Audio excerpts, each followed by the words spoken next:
Yauwa yau ga shi nan muna ɗaukan mata biyu ga nan a bayan fage muna ta fafatawa. Allah ka ba mu sa'a, Allah ka ba kowa abin da yake nema na alkhairi. Allah ka cika mana burin mu ya Allah. Set mata biyu. Idan an yi alwala da buta sallar ta fi karɓuwa da rana, sai mu ga ki samu wannan.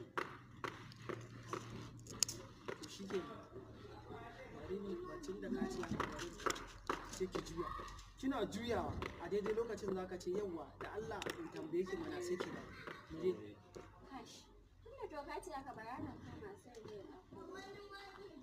na ɗebo maka Yawwa. tunda